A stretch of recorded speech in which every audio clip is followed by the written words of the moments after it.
가게 셔터가 반쯤 내려진 어두운 식당, 기름때 묻은 손으로 소주잔을 기울이는 주인공의 클로즈업. 창밖엔 비가 쏟아지고 식탁 위엔 임대문의 전단지가 놓여있는 식탁. 평생을 바쳐 일궜지만 결국 폐업. 당신은 다시 일어설 수 있겠습니까? 오늘 당신의 무너진 인생을 다시 세워줄 성철 스님의 호통을 들려드립니다.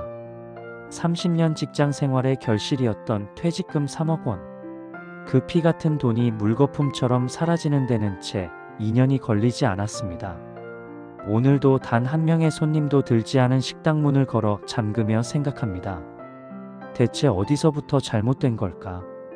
왜 세상은 나한테만 이토록 가혹한 걸까?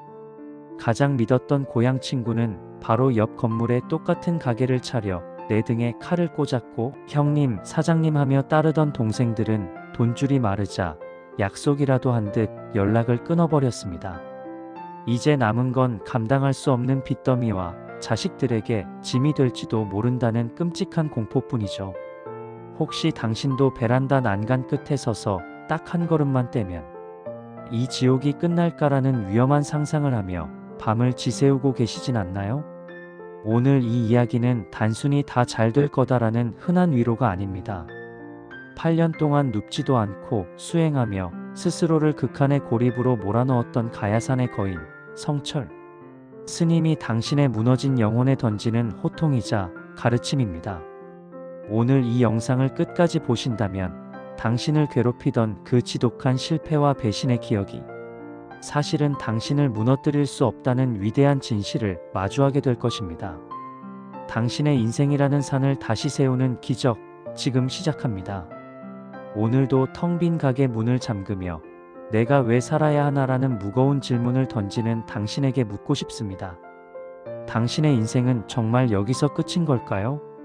가장 믿었던 동료가 옆 건물에 경쟁업소를 차리고 형님이라 부르며 따르던 후배들은 이제 당신의 전화를 피합니다. 남은 건 눈덩이처럼 불어난 빛과 거울 속에 비친 초라한 노인뿐이죠.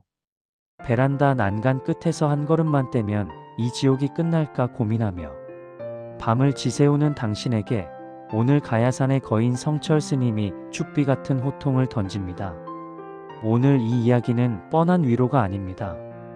당신이 지금 겪는 이 참혹한 실패가 사실은 당신의 진짜 가치를 증명할 마지막 기회라는 놀라운 진실을 전해드리려 합니다.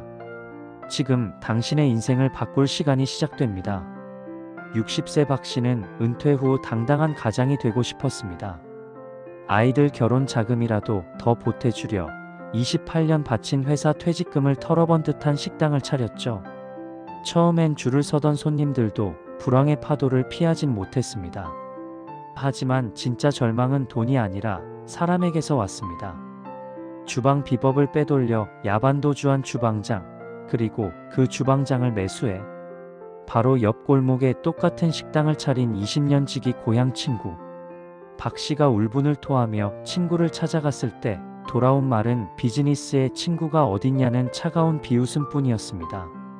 돈줄이 마르자 약속이라도 한 듯 주변 사람들이 사라졌습니다. 늘 곁을 지키겠다던 동생들도 도움을 줬던 친척들도 박 씨를 망해가는 사람 취급하며 멀리했습니다. 아내는 화병으로 누웠고 자식들에겐 미안해 목소리조차 내지 못합니다. 어느 비오는 밤 박 씨는 주방 바닥에 주저앉아 통곡하며 외쳤습니다. 스님, 산은 산이고 물은 물이라면서요. 왜 내 인생은 쓰레기장이고 내 주변엔 뱀 같은 놈들 뿐입니까? 대체 내가 뭘 그렇게 잘못했습니까? 그 절망의 구렁텅이에서 박 씨를 건져 올린 건 해인사. 백년암에서 8년 동안 눕지도 않고 수행했던 성철 스님의 서늘한 목소리였습니다. 스님은 평생 누더기 옷 세 벌로 사셨고 찾아오는 권력자들을 단칼에 거절하며 오직 자기를 바로 보라고 가르치셨습니다. 성철 스님의 목소리는 산은 산이요 물은 물이로다. 오고 가는 인연에 연연하지 마라. 인연을 억지로 만들려 하지 말고 오는 인연 막지 말고 가는 인연 잡지 마라. 성철 스님의 가르침은 박 사장님, 당신이 지금 죽고 싶을 만큼 괴로운 건 돈을 잃어서가 아닙니다. 사장이라는 직함과 3억이라는 숫자가 곧 나 자신이라고 믿어온 집착 때문입니다. 식당 사장이라는 자리는 흐르는 물과 같습니다. 경기가 좋으면 들어오고 때가 되면 빠져나가는 법이죠. 친구의 배신요? 그것 또한 잠시 불어닥친 바람일 뿐입니다. 바람이 불면 나무는 흔들리지만 산 자체는 움직이지 않습니다. 당신은 식당 사장이기 이전에 그 무엇으로도 깎을 수 없는 고귀한 산입니다. 돈이라는 물줄기가 잠시 말랐다고 해서 당신의 존재 가치가 사라진 것이 아닙니다. 오히려 물이 다 빠진 뒤에야 비로소 당신이라는 산의 거대한 바위가 드러나는 법입니다. 가난은 물처럼 흐르는 현상일 뿐 당신의 본질은 여전히 산처럼 당당하다고 말입니다. 그 후 박 씨가 담담하게 가게를 정리하고 인테리어 소품을 이웃에게 나눠준다. 건설 현장에서 땀 흘리며 일하지만 표정은 한결 평온해진 박 씨의 모습이었다. 박 씨는 그날 이후 마음을 고쳐먹었습니다. 3억 원이라는 물은 흘러갔지만 그 돈을 벌기 위해 싸웠던 30년의 내공과 지혜라는 산은 여전히 자신 안에 있음을 깨달은 것입니다. 그는 이제 망한 사장이 아니라 새로운 길을 걷는 거인으로 살기로 했습니다. 공사장 인부로 일하며 손에 흙을 묻혀도 그는 부끄러워하지 않습니다. 어떤 옷을 입든 산은 산이다라는 스님의 가르침을 가슴에 새겼기 때문입니다. 마음을 비우자 놀랍게도 그를 괴롭히던 불면증이 사라졌고 아내와 다시 마주 앉아 소주 한 잔을 기울이며 웃을 수 있게 되었습니다. 당신도 할 수 있습니다. 오늘 당장 통장 잔고가 아닌 당신의 마음속에 있는 무너지지 않는 산을 마주해 보십시오. 돈에 휘둘리지 않고 내 인생의 주인으로 서는 순간 기적은 시작됩니다.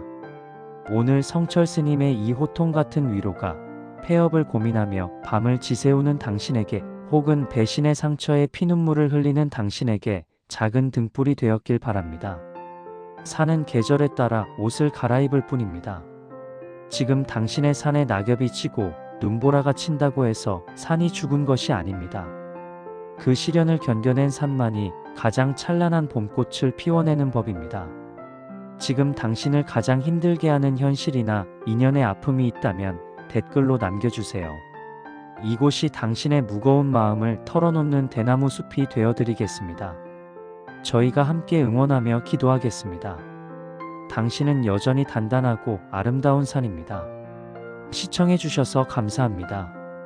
가슴에 묻어둔 소중한 사람에게 하고 싶었던 한마디 혹은 나를 다시 일으켜 세운 문장이 있다면 댓글로 나눠주세요. 여러분의 댓글이 누군가에게는 살아갈 희망이 됩니다. 소중한 구독과 좋아요 눌러주세요. 감사합니다.